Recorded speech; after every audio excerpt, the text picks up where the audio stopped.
in a world of hard choices, it's better to be spending our money on hard power than on soft power in a moment like this. And so I think it's the right decision. So people were exasperated with us as Conservatives, especially me. not Robert, me. Exasperated, kicked us out. They want change. Is the idea that she might just be a little bit lazy, she doesn't do enough. What do you say to that? I don't think that's fair at all. Look, I think that... Do you think you see her working hard? I think there's more chance of Lord Lucan riding Shergar down Runcorn High Street than me being the candidate. The decision to lead the European Union will turn out to be one of the most important that we've made in our modern history. And I would just say, do what you need to do what's right for the UK, but never take that for granted. It is a wonderful thing to say about the UK that people want to be British. Hello, and welcome to a special live edition of Coffee House Shots.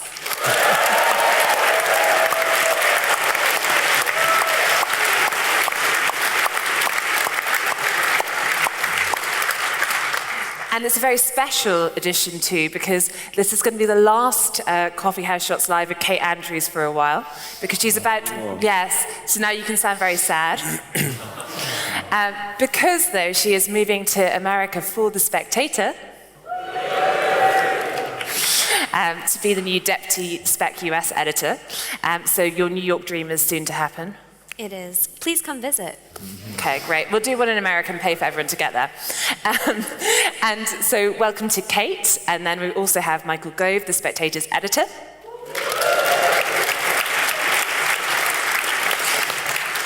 And two special guests. We're delighted to have Jonathan Ashworth, CEO of Labour Together.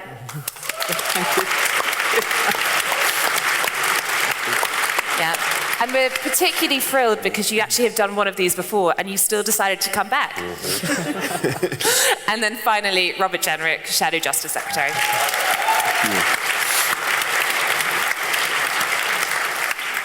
So the title is fairly broad for today's discussion, and we're going to do some questions up here and then some audience questions. But the idea is the year ahead. Now, where to start? I suppose often we try and test the temperature in the room. So just to get a sense of where we are, nearly 6 months into Labour government, who thinks the government is doing well? Okay. I'm looking. Who thinks the Tory party and the new leader of the opposition, or newish leader, Kemi Badenoch, is doing well? Okay. Okay, I see a couple of hands. Not many. And who thinks that Nigel Farage, the leader of the Reform Party, is doing well? Okay, so that so far is the biggest support base. Now, we're speaking tonight just as Keir Starmer heads to Washington for his first meeting with Donald Trump. Michael, given you are I think the only person on this panel, on this podcast, who's actually met and interviewed Donald Trump before, can you give us a sense of what Keir Starmer has awaiting him? Donald Trump is unlike any other human being on the planet. It's almost as though he is another species. It's almost as though he's evolved, or perhaps regressed, to a level of alpha primate authority, which means, as Emmanuel Macron found out earlier this week, that when you shake his hand, you find that your arm may be wrenched out of its socket, because Donald Trump wants to demonstrate that he is not just the most powerful man in the world, but someone who has to assert that power in every interaction. So for our Prime Minister, a man of naturally, how can one best put this, stoical demeanour, it will be a challenge. On the upside, Donald Trump likes to charm people. As I mentioned to Jonathan earlier, when I went in to interview him with a German colleague, Kai Diekmann, Donald Trump turned to us. He'd just been elected president, but not yet inaugurated. He looked at my German colleague and me, and he said, "Who are these two good-looking guys?" It's the only time that phrase has ever been attached to my name. So he wants to win you over, but it's also on his terms. And I discovered that when we were interviewing him, each question was merely a prelude to him saying what he wanted to say in a stream of consciousness which took in his golf courses, how beautiful Mar-a-Lago was, and also how much he hated the Germans. So, how did the German journalist take yes, this? Yeah, quite. That was the reason why a German journalist was there, so he could get the message direct. I think that for our Prime Minister, it will be an endurance trial, and not that he would ever take any advice from me, but I think the best thing to do would be to smile, allow the President to do most of the talking, take every compliment you can, and then hopefully leave and allow the heavy lifting thereafter to be done by Peter Mandelson.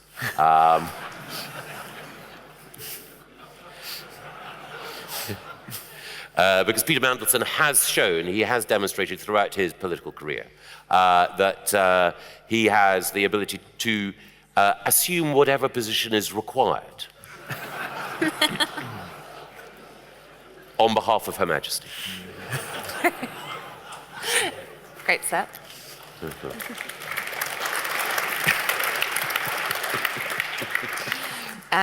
Now, Jonathan, of course, you are close to number 10. You've worked for Keir Starmer when you were serving as an MP. What do you think his approach is going to be on this trip? And do you think, I mean, there's been a lot in advance of Donald Trump starting about how difficult the relationship was going to be between Labour and the White House. There was criticism of Mandelson from some of Trump's advisors. I think one called him an absolute moron. But how do you think it's going? Well, I mean, first of all, can I start by saying how delighted I am to be back here at the Spectator. When I saw the two hands go up for the people who thought the Labour government was doing well, I do rather feel like Daniel in the lion's den. So I'm looking forward to the conversations. But frankly, when you're a shadow Secretary of State and you lose your seat in a general election and all your colleagues form a government, frankly, you're grateful for any invitation. It's rather given me something to do tonight by being here. Look, I think there's a serious point, which is, first of all, it is a good thing. It's obviously a good thing for Keir Starmer personally, but I think it's a good thing for the country that the UK Prime Minister has got this audience with President Trump this week. And he's got this audience way ahead of other Europeans. I know Macron was there earlier in the week, but nonetheless ahead of a lot of the other European leaders. And I think everybody who is a patriot, everyone who believes in this country, and as everyone in this room will do, have no doubt, will want that trip to succeed. Our relationship with the United States is what is our most important bilateral relationship internationally, and we have to build on it and we have to strengthen it. There are bonds between the United Kingdom and the United States which go back over many, many years, and we are rightly proud of that. And obviously, Keir Starmer has a different set of political values to Donald Trump. Obviously, no one is trying to pretend that they are on the same part of the political spectrum. I mean, it would be ludicrous to suggest that. But nonetheless, the bonds are more enduring, and their differences in political outlook, I think, can withstand that. I think the second thing which is interesting is that Keir Starmer's government this week has said that we should be spending more on defence and has taken a very tough decision to cut international aid in order to fund that expansion in defence expenditure. That is difficult for a Labour government. People who join the Labour Party generally join the Labour Party because they're motivated by issues of poverty, both domestically and internationally, and motivated by issues around public services. So do not underestimate what a big move it is for a Labour government to take a very tough decision on international aid. And it will go. I don't think there actually has to be a vote in Parliament as it happens, but even if there was a vote in Parliament, these Labour MPs would support that, and that is because we have a set of Labour MPs who support their Prime Minister. And in recent years, we've slightly got used to sort of chaos in Parliament, rebellions and governments not knowing whether they're going to get their programme through, even Prime Ministers being forced out and so on. There is a stability in Parliament now because of the 400 Labour MPs who are loyal to Keir Starmer. So, as it happens, I don't think there has to be a vote on this unless Katy tells me otherwise.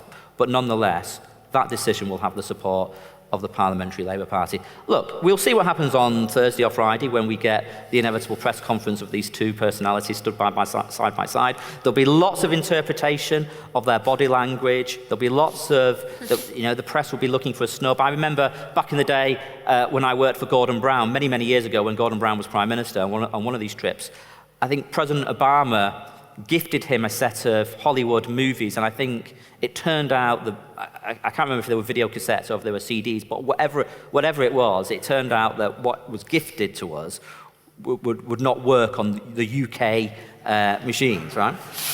And that was written up as a huge snub, as if the lobby loved it. They wrote lots of articles about how this was a devastating indictment of the relationship between President Obama and the Prime Minister. And actually what probably happened is some sort of middle-ranking staffer in the White House was probably sent out to buy these and didn't realise that they couldn't be played on UK machines. But there's no doubt something like that will happen again, and it'll be written up as if it's incredibly significant when it won't be. What is significant is that Keir Starmer is there. He seems to have built a reasonable rapport on President Trump. They seem to have a good working relationship, and hopefully they can find a way through which brings peace to Ukraine, but does so in such a way that doesn't completely sell them out and secures the ongoing future security of Europe.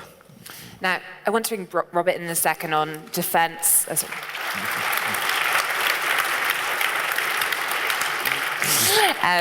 And the New World Order. But first, Kate, given you've had your eyes and ears on America, and we do have Trump 2.0, how do you think it is going, and how is it different to the first Trump term so far? And obviously we've seen Doge, we've seen various forms of chaos, talks of potential rifts, denials, but what are your main takeaways so far?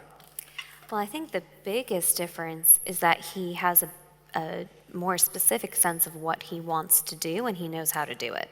He knows what parts of the state were standing in his way, and he is knocking them down with bulldozers and an actual chainsaw gifted from Javier Milei, the Argentine president, to Elon Musk at CPAC. And he knows exactly what he wants, and he's going to try to get it this time. And when it comes to Britain's relationship with the US and how this is going to develop, and indeed Ukraine's relationship, countries that matter very much right now, I was thinking going into my last coffee house shots in the UK, I wanted to say something bold. I've come up with two thoughts that I think might age really, really badly in the next 24 hours, and I'm going to go for them. The first is that what we learned from Donald Trump 1.0 is that he loves a show. He loves theater. He loves to perform. So what's happening over here and the language he's using and the way that he's riling everybody up has very little to do with what's actually happening in the real world, what his officials are doing, what's being processed. And this is a very good example this week. That last week, Donald Trump was calling President Zelensky a dictator, and this week it's very likely that Zelensky is going to be shaking his hand in front of cameras and in front of the video screens. And I think that gives us some reason to be optimistic. And here's where this opinion may just completely blow up. It gives us some reason to be optimistic that for all of Trump's ugly and petty banter, and he promised us vengeance and he's giving it, it turns out, to Ukraine, that there's reason to think that there's much more happening behind the scenes. And then another quite odd opinion, I think Keir Starmer's pulled a blinder when it comes to America. I also noticed the two hands that went up in the audience in terms of domestic policy, and I think you're completely right. But Keir Starmer seems to be the only European leader that Donald Trump has anything nice to say about. He thinks they're both big winners. He thinks that they both did very well in the election, and he likes that. And Starmer's decision to keep the UK's head down, to not talk tough on tariffs the way that the EU has been doing, to basically say nothing, to recognize that Donald Trump has a soft spot for the UK and he particularly loves Scotland, is quite a smart way to play this. And I think what Donald Trump did to Emmanuel Macron was nothing short of humiliating, putting him at the side of the desk and making him feel small. I suspect we're going to see something different when the Prime Minister properly meets with the President in Washington. I think it's going to be a pretty friendly conversation.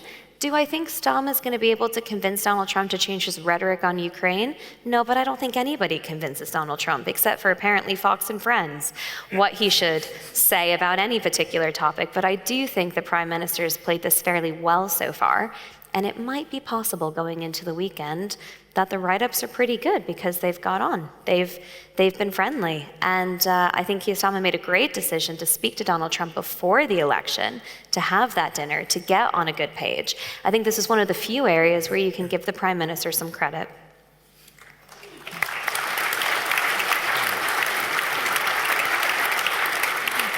And on that point, I mean, let's just go back to the audience for a minute. So who here, raise your hand if you think that Donald Trump should be trusted and could be a good thing for Ukraine?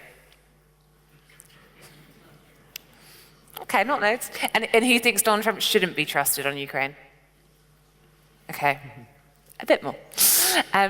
Now, Robert, Kemi Badenoch this week gave a speech on the need for realism. There was also recently a Spectator cover on the need for realism, I think in advance of the speech. Yes, but that Spectator cover story was in fact a rip-off of a column that Robert actually wrote in the Daily Telegraph a couple of weeks beforehand. Okay, we're going full circle. Robert, do you think the rules have now changed in terms of how we are going to have to approach? Do you think we can no longer rely on America in the way we have for decades? Well, firstly, good evening, and thank you, Katy, and Michael, and Kate for the invitation, and good luck in your new job in the United States with the Times. It's not the first time that Michael has joined an organisation everyone started to vote leave.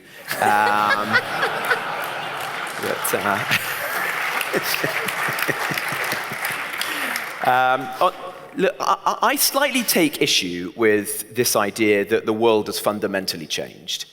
I tend to think what's happened is that the rubber has hit the road, but that this has been a long time coming, and that you can place Donald Trump in a long historical line of American presidents. You know, which you can go back a very long way, but even in more recent times, it was Obama who said that the United States had to pivot to Asia.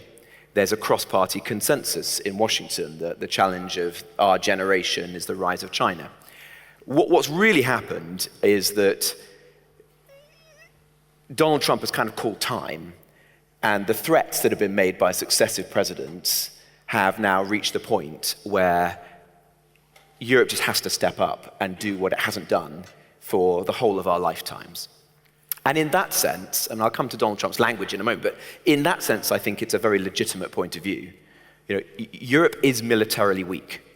European leaders for decades have been weak and feckless, have underinvested in defense, have pursued a naive energy policy, have cozied up to other countries who mean us ill and not taken, more realistic attitudes. And that has to come to an end now. You've got a president who's finally saying enough is enough. Europe has to take responsibility, or a higher degree of responsibility, for its own defense. And I think that's both been a long time coming and actually a legitimate point of view. Now, I don't agree with the language that he said. I think the fact that he's used Vladimir Putin's talking points in recent weeks has been very harmful. It's offensive, isn't it? President Zelensky is not a dictator. He's an incredibly brave man. He stayed in Kyiv when people were out to kill him, when many people would have fled. And so what we have to do, and I think Keir Starmer has tried to do this, I think Kemi Badenoch tried to do this, is to strike that balance where we call out the things that we think Trump is getting wrong, but we're also understanding of the American position, which I think in many respects is a perfectly legitimate one. And we have to step up now as a continent and invest significantly more in our defense. And in that sense, I welcome what was said by the Prime Minister yesterday. I think it's pretty small beer, to be honest. I mean, 0.2% extra on defense in 2027 is nothing. Absolutely nothing. The Ministry of Defense is massively overspent on its existing budget. I suspect no one even knows what that's going to buy, if anything. It probably doesn't even provide enough money to restock the munitions that we've given to Ukraine and now need to purchase again.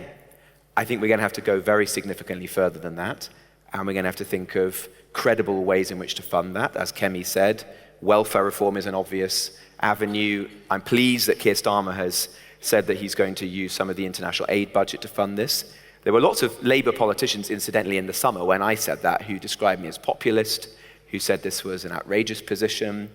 It's just commonsensical, isn't it? You've got to ultimately do what is in the best interest of the country, and in a world of hard choices, it's better to be spending our money on hard power than on soft power in a moment like this. And so I think it's the right decision.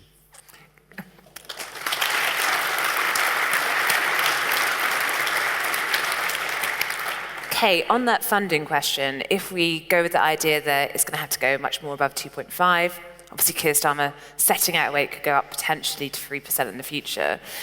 Do you think welfare reform is going to be what might find the money, or are we actually going to have some pretty hard conversations about how we will fund the levels of defence spending needed in this current setup? Well, it turns out all these conversations are hard, and it turns out politicians don't really want to cut anywhere or anything.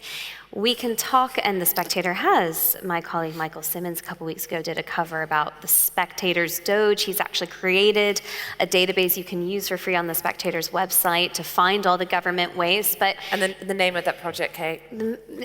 the Spectator's Project for Against frivolous funding. frivolous funding, and you can take up the abbreviation on your own. Project SPAF. These are incredibly important points that nobody in government, and I'm not just going to say this one, previous ones as well, wanted to take up. Look, this is where I think you can pretty much criticize every major political party. Certainly Labour, certainly Tories, certainly Reform when it comes to the conversation that we're having now.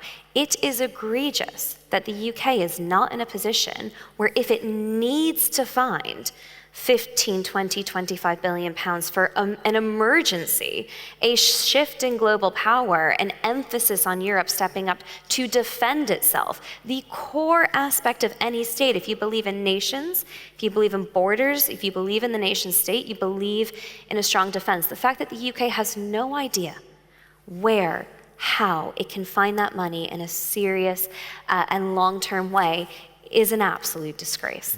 And it is because every major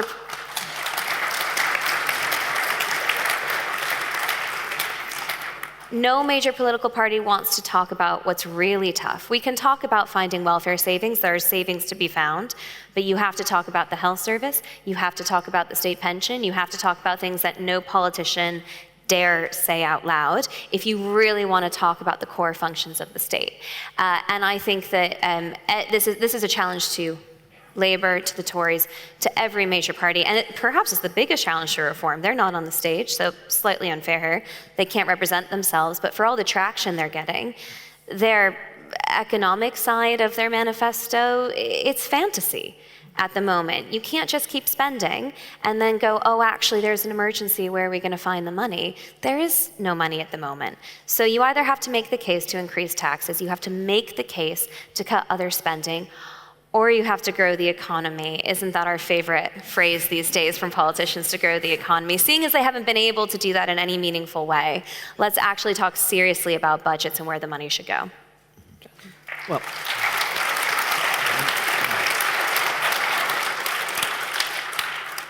Well, I think there is an appetite in the Labour government for a serious conversation about some of these matters, not least because we've got no option, because President Trump's tariff regime is going to have an impact on us, regardless of whether they put tariffs on UK goods.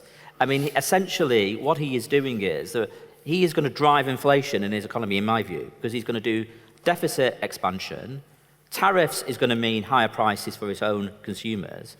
And the third element of his tariff plan is to drive demand in the US. I think it's inevitable that the Fed are going to respond with interest rate rises in the US. That's going to strengthen the dollar against sterling and the euro, and it's going to have an impact on global growth. And we are an economy which is open to trade. It's going to impact us here. It's going to impact our gilt yields. It's going to impact our fiscal position. So we're going to have to think seriously about this, and we're going to have to think seriously about what that means for the balance of tax and spend. However, I do think this Labour government can go into some territory which the previous Conservative government, albeit rhetorically, wanted to get to, but never could, which is on welfare reform and regulatory reform, actually. You know, if we continue with the current projections on disability spend, we're going to be hitting 100 billion by 2029. For adults, it'll be 75 billion. We'll be spending more on disability than we spend on defence, pretty much, right, in this country, on disability benefits. 3.5 million people are on the sickness-related element of disability benefits, and it's because there are problems with the structure now of universal credit, which is disincentivising people from trying to find work. That's the first thing. The second thing is, because it's an overhang from the pandemic, once you're on disability benefit, we used to be reassessing 40,000 people a month. That's gone down to about 2,000 since the pandemic. So it's no wonder the numbers on disability benefit have stayed at these huge, huge numbers. And actually, all the surveys suggest there's lots of people within that group who want to move into work if they were given the right help and the right support.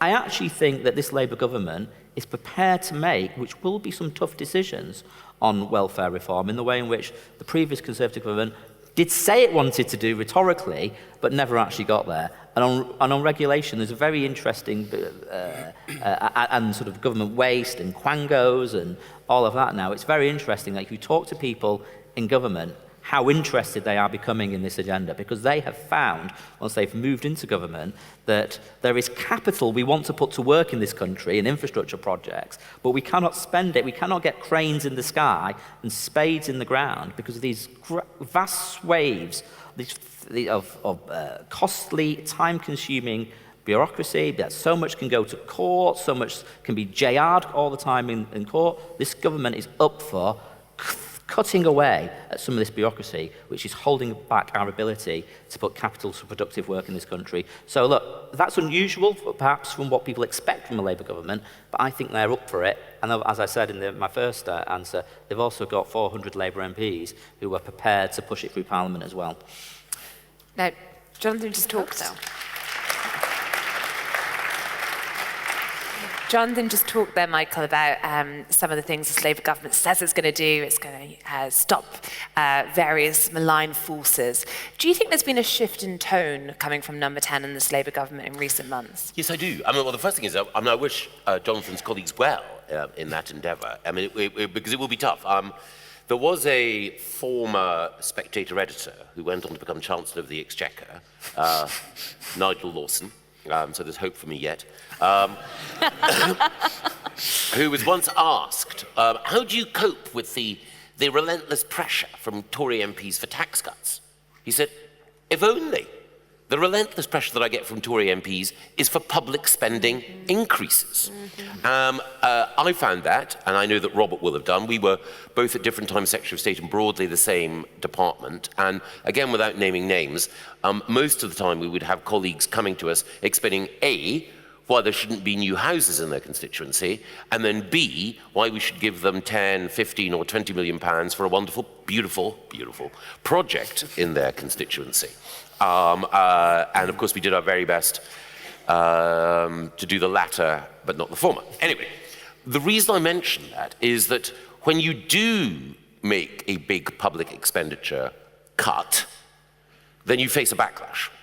And when I was Education Secretary right at the very beginning of the coalition government, cancelled the Labour government's Building Schools for the Future programme. That didn't mean that we weren't going to have any school rebuilding, but we thought that this programme was unjustifiably profligate.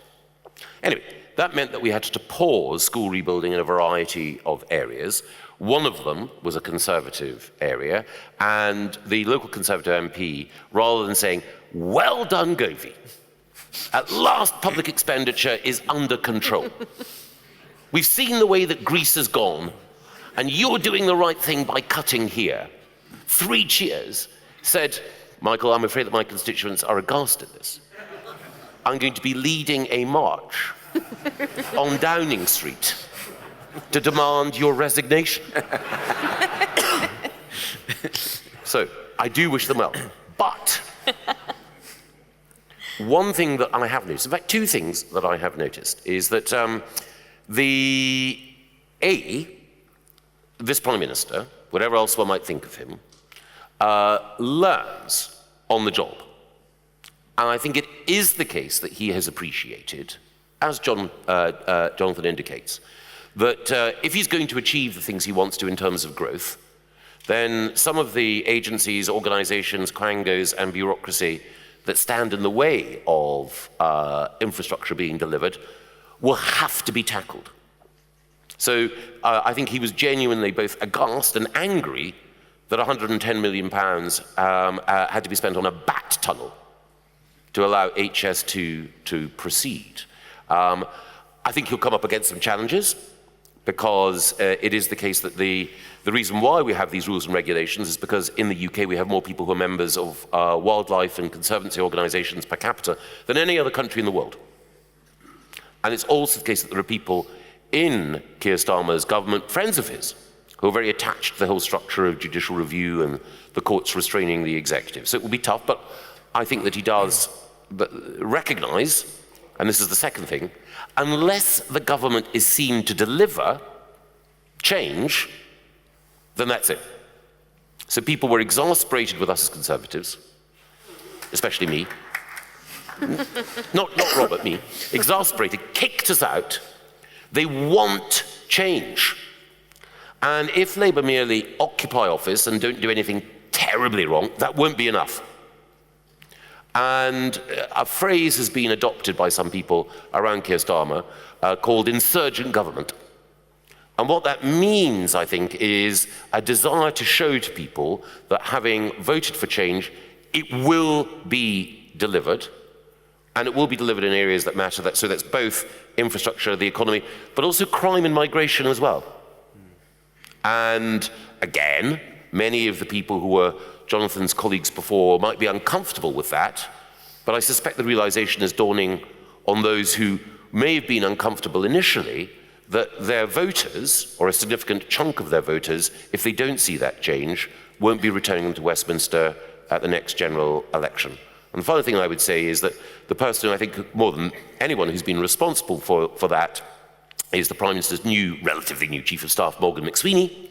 And he was the guy who, along with Jonathan, delivered Labour's landslide election victory. So even dyed-in-the-wool Tories like me have to acknowledge that he has, I think, correctly identified the single most important challenge for Labour. And even though the first 6 or 7 months of Labour government were wasted, I think, nevertheless, they've woken up and they have smelt what defeat might be like, and are reacting appropriately.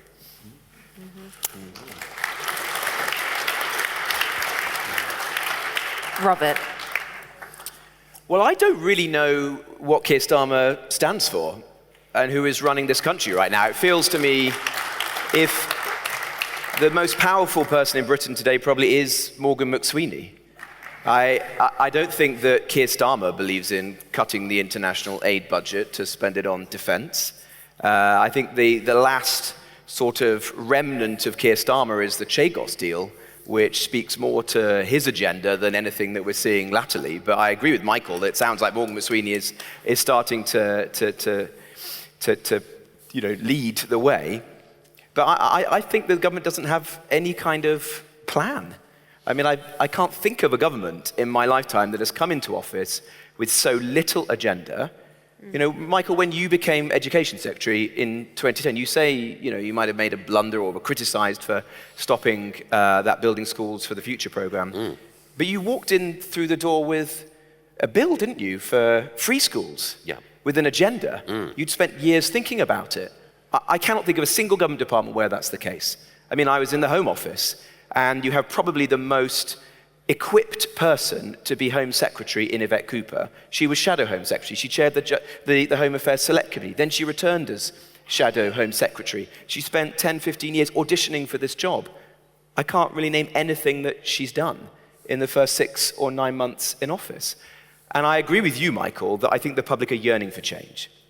They feel that the last Conservative government failed to deliver on some of the most important issues facing the country. We didn't bring down migration. The state is not working. Taxes are too high. Many public services like the NHS, for example, have been treated like a religion rather than a public service to be reformed. There are many failings.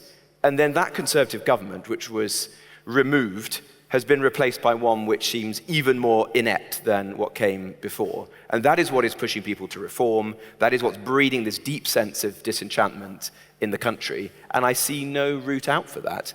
And the biggest issue of all to me is, where is the growth going to come from in this country? And Kate's right to say that politicians, Liz Truss, whoever it is, everybody says growth is, we're going to get the economy growing again. But we do know some ways to get the economy growing again, don't we? I think all power to Angela Rayner if she can build more homes and reform the planning system. I support her in that endeavour. I think we've got to have a different energy policy as a country. And no government can seriously say that they care about economic growth and yet have Ed Miliband as our energy secretary.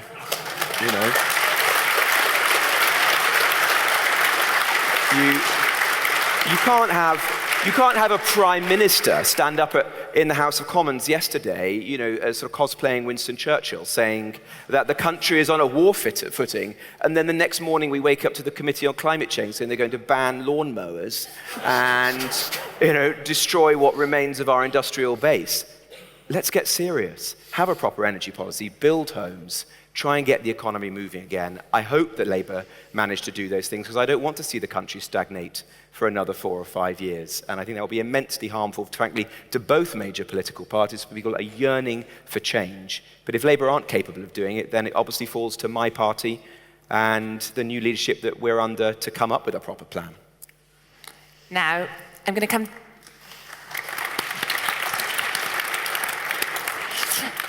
to audience questions in about 5 minutes, so please start thinking if you have not already. Just picking up there on something you said there, Robert. I mean, you're talking about how the country wants change. You see in the steep fall in its popularity that the Labour government had, that many do not think that change is coming from number 10. Yet, you mentioned reform. Do you think the Tories are doing enough of a good job at the moment of establishing the idea that they could be the driving force? Or are you being pushed really to the side? And before we came in the green room, we did discuss, there is a poll out tonight which has the Tories ahead by 1 point. But it's an outlier. And actually, it's more common at the moment to see polls with Reform, Labour, and then the Tories, and the Conservatives in third place. Well, look, I said just after the general election, I think it's still true today, that reform is a symptom, not a cause. It exists because we failed. We made big promises to the British public, and we didn't deliver them. And of course, the most prominent of those was immigration, where we said we were going to bring it down. In fact, we contrived an immigration system that was even more liberal than the one we had within the European Union. I think the points-based system that was created after the 2019 general election was amongst the worst public policy mistakes of the 21st century. And we have to atone for those errors. And it's not going to be quick. I don't think the public are going to rush back to us. I think this is going to be a long haul. We have to be honest about the mistakes we made. Kemi has certainly begun to do that. And then we've got to slowly regain trust and credibility on those issues. And look, reform are raising issues that many people in this country care about. Crime, net zero, migration, pride in our country. And people are flocking to their banner as a result of that. But I don't think that, that we should have talk of pacts. Neither party wants that. Both leaders have said it's not going to happen. Nigel Farage has said he wants to destroy the Conservative Party, and it's not in either party's electoral interest to do that. The Conservative Party has to re-establish itself as a credible party that has serious solutions to those issues and show that we have actually learnt our lessons. And that is my mission. I think that's what Kemi wants to do as well. That's what we're working to achieve. Now, you're very active. Both in your shadow brief, in your social media profile, so active that you now top the Conservative Home Shadow Cab League table. I would say when I was trying to build houses, I was bottom of the Conservative Home League table. So I've seen triumph and disaster and treat them as the imposters that they are. That's why we are where we are. But I wondered, you're obviously a very busy member of the Shadow Cabinet. One of the increasing criticisms you hear about Kemi Badenoch from some anonymous Tory MPs, from some more vocal activists, is the idea that she might just be a little bit lazy. She doesn't do enough. What do you say to that? I don't think that's fair at all. Look, I think that... Do you think you see her working hard? I think Kemi's doing a very good job, actually. I think it's a very hard job, being leader of the opposition. Ask that to William Hague, anyone who's held those jobs in the past. The problem is not Kemi Badenoch's leadership. The problem is the public's view of the Conservative Party after 14 years in office, and the brand of the Conservative Party is at the lowest ebb that I've known it in my lifetime. That is what we've got to try to turn around. I do think that opposition, I've only been doing this for 9 months now, and Jonathan had to do it for a long period of time. My philosophy is that it's about hustling, isn't it? You've got to be kind of an entrepreneur. You've got to wake up every day and think, how are we going to prosecute an argument? How are we going to hold Labour to account? How can we be the strongest possible opposition? And that is a mindset that we're all learning, and that everybody in the shadow cabinet, in the parliamentary party, has to get. But I'm confident that we will get there. But as I said earlier, I think it is a long path. Such is the level of anger and frustration with the Conservative Party on some of those issues. It's not going to be quick to turn this around. Kate, are we being a bit harsher on Kemi Badenoch? Are we being a bit harsh? I never think you can be too harsh on politicians as long as we're operating within the law, right? We're not advocating anyone to be too unkind to anybody, but I think it's legitimate to be harsh on politicians. I think Kemi Badenoch has made a semi-smart decision to not rush public policy, but I also think that the days and weeks and years tick down very quickly. I think Labour's learned this in the hardest way, sorry, Jonathan. That first budget is going to set the tone of the entire Parliament. And as Michael was saying, he did the really tough stuff on education. He made the cuts, he made the changes quickly, so by the time you get to the end of the Parliament, you can see the success.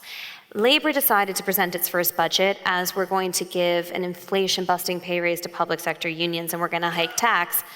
And don't worry, guys, the growth will come after. Shockingly, that didn't work. But then, apologies to Robert and the Tory party, what was the comeback? What was the serious comeback? Yes, taxes are too high. What is the alternative? What is the very serious alternative to tackle the national debt, to tackle the deficit, to deal with every horrible public policy disaster, frankly, that has come out of COVID? You can argue it was necessary, you can argue it wasn't, but we have so much from education to crime to housing to deal with. And I don't think any of those answers are being put on the table by either party. And I know the Tories have made a choice not to, but it already does feel like we're well into this Parliament. The honeymoon ended a long time ago. And the Tories are going to have to offer more, I think, at a much faster pace. Now, just before we go to questions, Michael, we potentially have a by-election coming up. This week we had Mike Amesbury, the former Labour MP, once a stormtrooper, then suspended after he was filmed assaulting someone.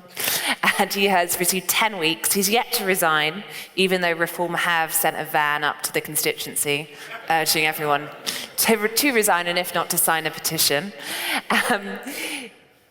How important do you think this by-election is going to be? Because it's really a very safe Labour seat, but Reform think they have a chance. The Tories aren't really in the fight, but yet they're not going to, well, they're being asked to stand aside as the beginning of a Tory Reform pact, but that seems unlikely.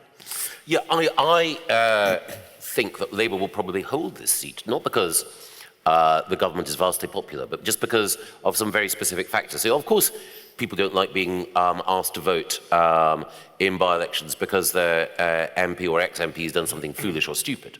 So there won't be any sort of residual affection for Mike Amesbury. But this seat has been more or less Labour forever. And it's also the case that in electoral terms, there's a sort of an area in Cheshire and around Liverpool that was never really part of the Red Wall. So when seats elsewhere fell to the Tories or had a big Brexit vote in them, they tended to be in the mill towns of East Lancashire or on the East Coast, but not in that sort of extended, greater Mersey-influenced area. So I actually think that this is a less propitious ground for reform than some other areas might be. But one doesn't know. The comparison I think that is of interest is way back in 1981 when there was a by-election in Warrington, which is also in a similar part of the country. Roy Jenkins was the candidate for the SDP. And he was supposed to make what he called a big breakthrough there. It didn't happen. He lost. But nevertheless, for the rest of that parliament, the Liberal SDP alliance won scores of by-elections, divided the left vote, and ushered in a landslide for Margaret Thatcher in 1983. So I think that even if Reform don't win, there's still going to be a feature and a factor for some time to come. But as I say, I wouldn't overstate the significance of this single by-election. And one cheeky last question from me to Jonathan, which is, Labour are yet to pick a candidate for the by-election. Of course, you are missed in Parliament these days. And I did some Googling before I got here, and it turns out you're born in Salford, which is about a 40-minute drive from the seat. So I don't think it'd even be a carpetbagger. Well, I mean, I was rather hoping I'd be the next political editor of the Spectator, actually. Join the queue. Look, I think there's more chance of Lord Lucan riding Shergar down Runcorn High Street than me being the candidate. I've been a by-election candidate before, and I'm not expecting to be a by-election candidate again. But look, Nigel Farage, they start off as the bookies' favourites for this seat.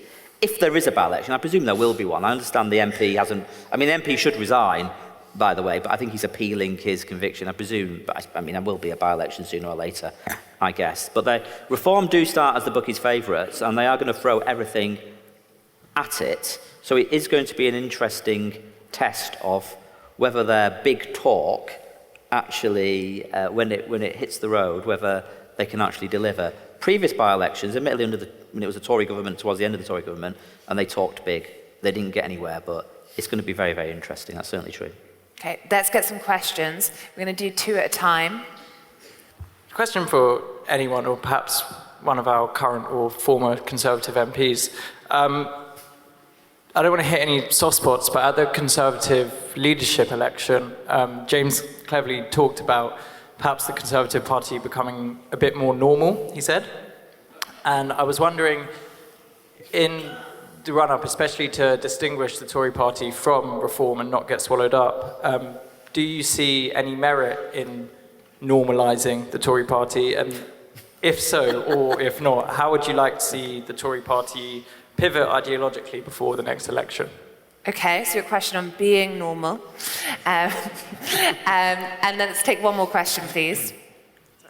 Thank you, Michael and Robert. The part has gone played in helping Ukraine and really saying your president for Europe's support. Do you think UK will find itself in a difficult position now to either ally itself with Europe, who will be approaching, we need to do this for that, America, or do you think it'll try to build that stronger relationship with America and maybe perhaps ask themselves a question whether they want to align themselves with someone who voted alongside Russia and North Korea recently in resolution? Thank you. Great, thank you. So UK aligning UK, Russia, Europe, and then of course Tories and being normal. I think for the normal question, it's going to have to be Michael or Rob who wants to take that. Well, I am not normal. I'm very abnormal. Successful Conservative leaders in the past have included some very abnormal people. Neither Margaret Thatcher nor Ted Heath, I think, would necessarily have passed the someone you would have wanted to have had a pint in the pub with test. I think that with Ted you would have had a frosty ignoral, and with Margaret Thatcher you would have been lectured on how much more that pint of beer cost under a Labour government than under a Conservative government. So my broader point is that of course, politics, it's a cliche, has become more presidential in the way in which it's perceived, but I think actually ideas matter more.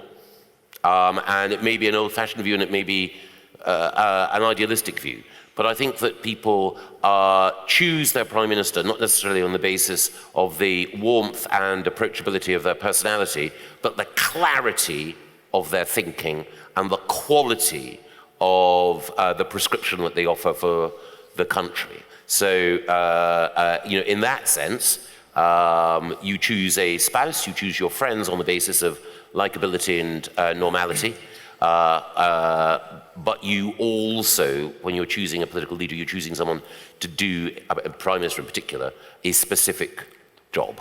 So that would be my take. Great. Who wants to take the Ukraine question? Well, can I just make a comment on the Tory party? Because we at Labour Together, this think tank that I'm now involved in, we're both a think tank and basically a polling organisation. We do a lot of polling and focus groups with a view to helping the Labour government think about its policy agenda. So there is a political stance, a political reason why we're doing polling. But it's certainly true, and if I will be frank with you, and I hope the audience isn't too upset with me when I point this out.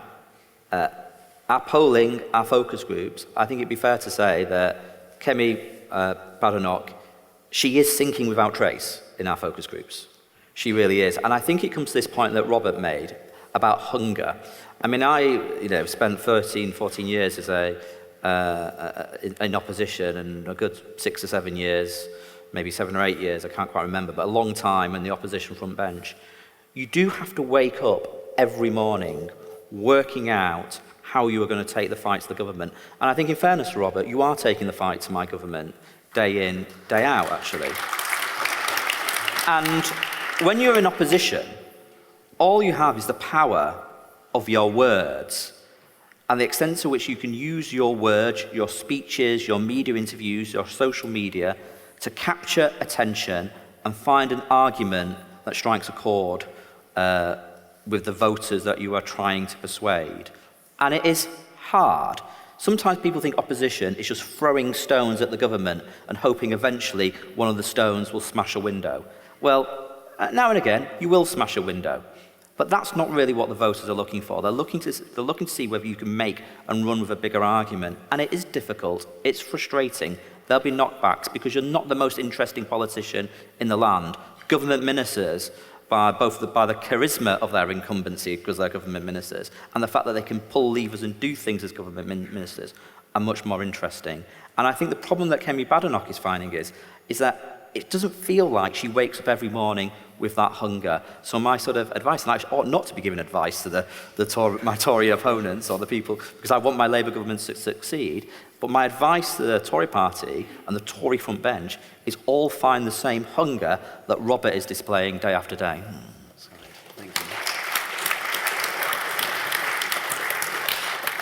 Can I just come in on the question of weirdness? Because Michael once accused me of being a Tory boy in the summer. Yeah. I was thinking as one myself. And it was during the leadership campaign. Do you think it impacted the result? It definitely helped, Robert. Well, Michael was the big endorsement that I was looking for, but I didn't quite get it. The one thing I was going to say was to endorse what Michael said is that it feels to me as if British politics right now, there's a sort of hollowness to it, really. There aren't big figures at the moment in British politics. We have a Prime Minister who is not a charismatic person, doesn't really have a great vision.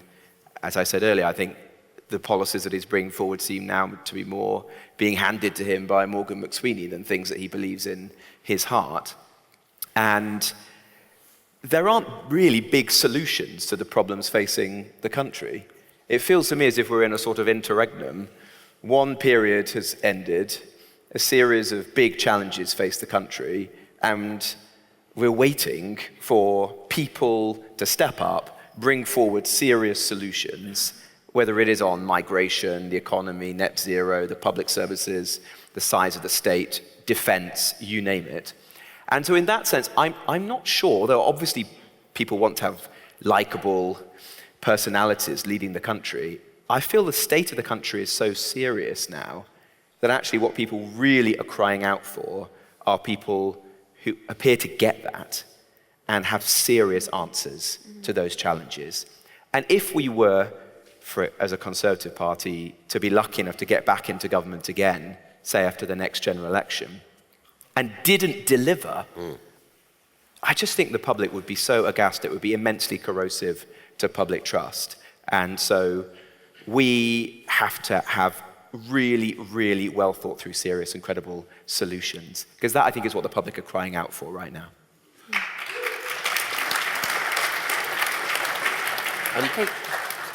Just briefly on the very good question about Ukraine. It's fiendishly difficult for any British government, whether it was led by the Conservatives or Labour, to find its way through at the moment. But I would just say two things.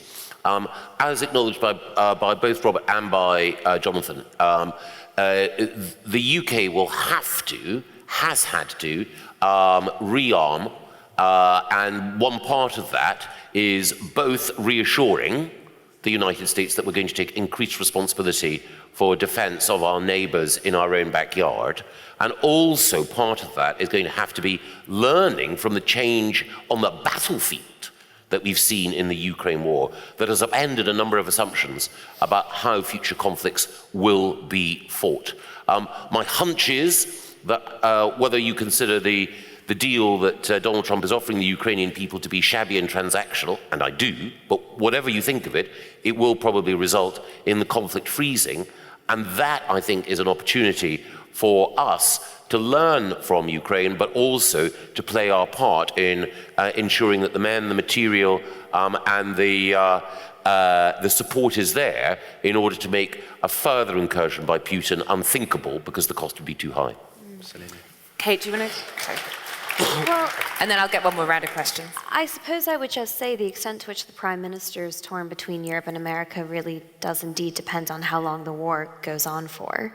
And I also wouldn't make the assumption that Europe will necessarily be on the same page if America does pull its funding, pull its support for Ukraine. Is Europe ready to come together and find the funds to fill that gap? Can they do that? Is Keir Starmer, he says he's willing to put boots on the ground for peacekeeping efforts. Is Europe willing and ready to do that for war efforts? I don't think Europe is going to be as united on that front as perhaps it seems now. And that's why I think that it is quite right, and in some ways, let's be very honest, easier at the moment for Europe to lambast Donald Trump, as they should, about the language he uses around Ukraine and Zelensky. But the idea that America might get a freeze or indeed an end to the war would be incredibly beneficial, not just for American taxpayers and not just for the young and older men dying on the front lines in Ukraine, but for Europe as well, which is not actually really ready or able to step up to the plate were America to truly withdraw its support. I'm just going to take two more questions because otherwise we're going to run out of time. So and I can see your hands now, so that's great. Thank you very much. I've very much enjoyed this evening. Thank you. Like Michael Gove, I am a very proud Aberdonian working in the city of London. And I was interested today to read about BP. Going back to oil, I think, was the strapline across the BBC. But of course, reading into that, BP, I doubt very much will be doing any drilling whatsoever in our own North Sea because it's too expensive, because of the taxes. Just a quick question, really. How worried are you about the North Sea and Aberdeen, Michael Gove? Okay, North Sea, and that's a Michael Gove specific question that others can join in. And then let's get our next question. Yes, hopefully, Kate, we'll see you back soon. But also, I think it's important how we spend our money, because nobody's really raised it, and I hope Jonathan passes this through, in terms of the wastage in capital and revenue programs. That will give us the money. But also on the military, we have a lack of experienced personnel, and also in some of our industries as well. And this is the problem. We're not even doing some of our basics, whether it's in the Royal Navy, British Army, or the Royal Air Force, and we're way behind some of our European neighbours. And I think that needs to be considered. Thank you. Right, and I'm going to drive our lovely events team mad and take one more question, because I think this way we can fit a few more in. So to make it easy, let's go for, you get to pick. I think there's a hand up just there. Given that the transatlantic alliance is falling apart and the US is looking like we can't trust it for our defence, and it's looking like we're going to have to rely on Europe pulling together for our defence, do you, the members of the panel, regret Brexit? Oh, okay, spicy. I like it. Is that Michael Gove specific or no? Sounds like it. Michael, why don't you start? Okay, so apologies, John. Some things the Labour government is doing, I think, are great, but one of the worst things they're doing is their policy on energy. Rob Jenrick made that point earlier.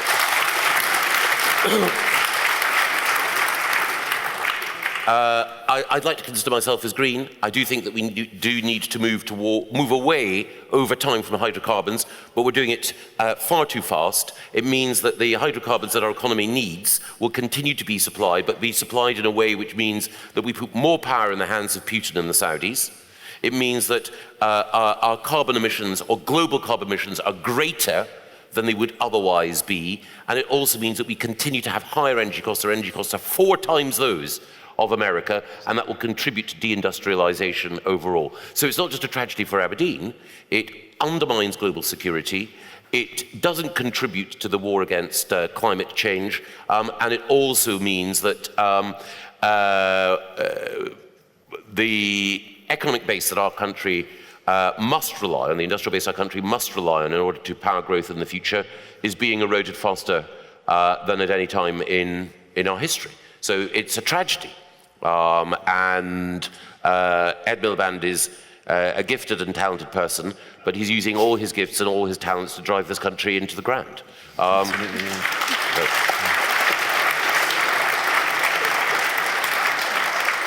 Then, on Brexit, no, I don't, because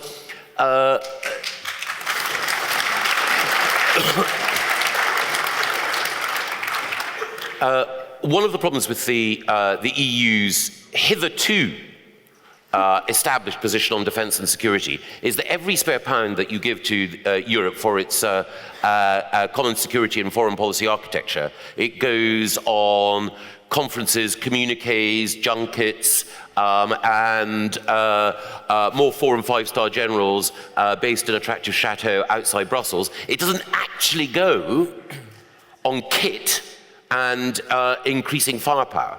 And if you look at the countries of Europe, there are basically those countries which are in the Joint Expeditionary Force, Britain, the Baltics, the Nordics, and the Dutch, who have truly professional militaries that are capable of rising to the challenge of modern warfare. Some of those countries, notably, of course, Norway, are not in the European Union, but they're among our most professionally military deployable allies. The other, of course, big country is France, which has the capacity to project force abroad. But France is never going to surrender control of its armed forces to a pan-European or multilateral organization. So, in that sense, if it's a choice between the approach of General de Gaulle or the approach of Guy Verhofstadt, I think that General de Gaulle and an approach based on national sovereignty and a recognition that people fight and die for their family and their country, not for abstract ideals, I think that is a better way of thinking about defence in the future.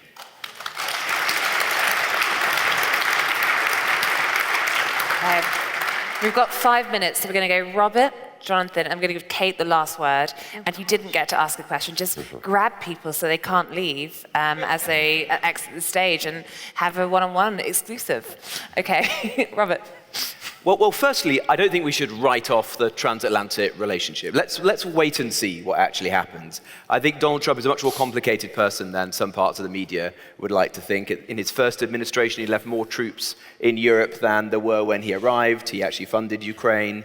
Let's see what this minerals agreement that he's about to sign actually contains. It sounds like it may contain a security guarantee for Ukraine. Some of the things that have been debated are actually in a long line of US history, asking for something in return for giving protection. I mean, the Monroe Doctrine, the loans that the US gave to us during the Second World War, tariff reform that they forced on us during the First World War. There's a long history here. So let's actually wait and see.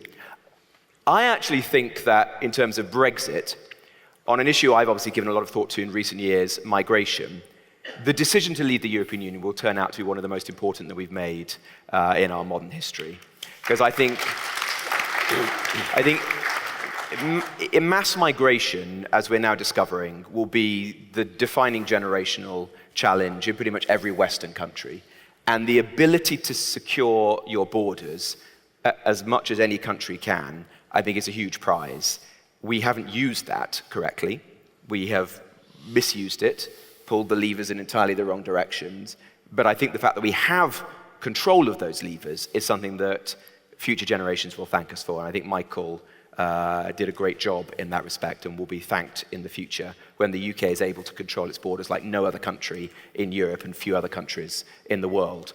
To your point, sir, about the North Sea oil and gas, I think it's a terrible situation. It's one of the biggest failings of this government. As Michael said, Ed Miliband is a dangerous man because he knows what he wants to do. It's just what he wants to do is a disaster for this country. And the decision to move away from oil and gas is going to compromise hundreds of thousands of jobs, billions of pounds in tax revenues, and it's just not serious. It's not serious when you're saying that we're facing, Vladimir Putin, these challenges for our national security. We've got to have energy security. We've got to have Treasury having the revenue that's needed to fund defence and public services, and we've got to have a fundamentally different policy. I also blame my own government for that, because I think net zero 2050 was the ultimate example of poor decision making. A debate that lasted 90 minutes, no vote on it. Philip Hammond, I was a junior minister in the Treasury at the time. Philip was in a war with Michael over some of his green policies. And Philip once turned to me and said that we debated banning plastic straws more than we did the biggest change to our economy since the Industrial Revolution. And that was true. So we've got to grow up, have a more serious policy. And that means, yes, decarbonize, but do so in a sensible and pragmatic way, which defends our industrial base such that it is, and ensures that we have national security as well.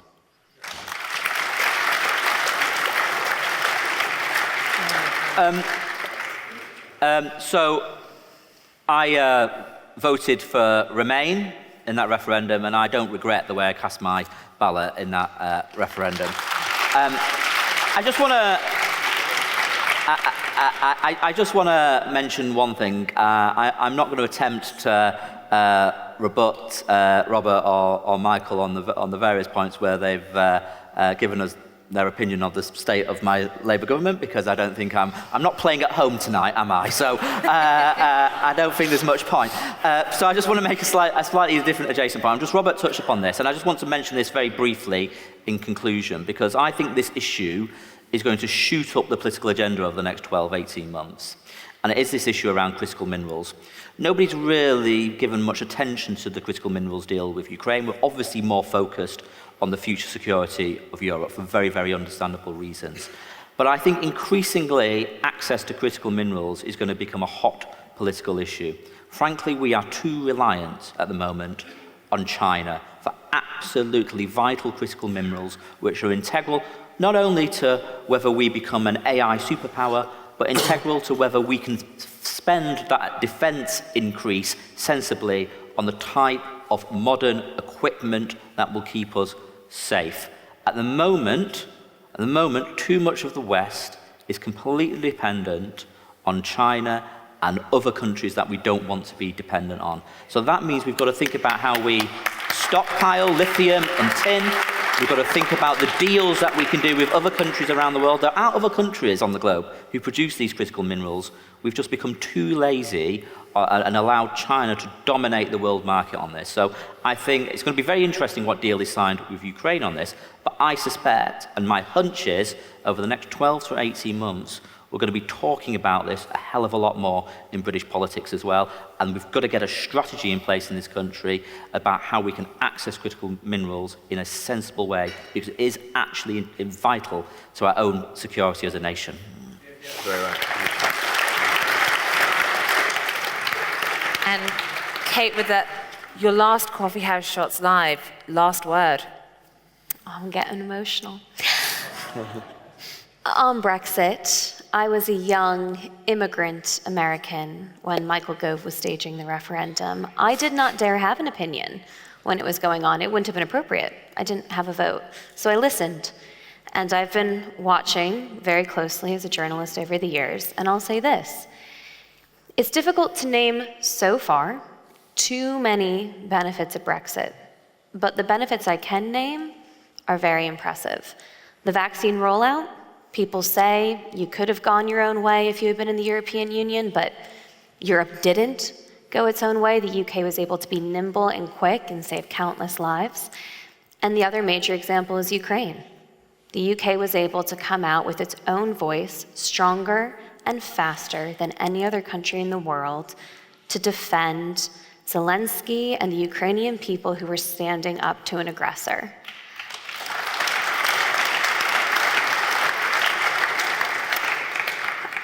And it was able to create its own scheme for Ukrainian refugees to come to the UK, and there was never a people and never a country kinder or more accepting than those refugees who came to seek peace. And since you've given me the last word, that's very kind, Katy, I'm not going to be unfair, because if I start talking too much about immigration, Robert will want to respond. And we've already had our big immigration debate at party conference a couple years ago, but I will just say this. I thought you were a reformed character now. Reformed character, Robert, I'm doubling down on the benefits of migration. We'll do this another time, but I will just say this, thinking about the way that the UK responded to Ukraine, there is a reason that immigration figures have been so elevated the past couple of years. And I would just say this, a nation has to do what's right for the nation. I'm not going full out Britain first, but a nation has to think about what's right for the UK. Never take for granted the fact that people want to come here. I wanted to come here. There aren't that many countries that you can truly name. America and the UK, they might be having their differences right now, but they sit in this very small pool of countries where people from all over the world are desperate to come here and desperate to be British. And I would just say, do what you need to do what's right for the UK, but never take that for granted. It is a wonderful thing to say about the UK that people want to be British.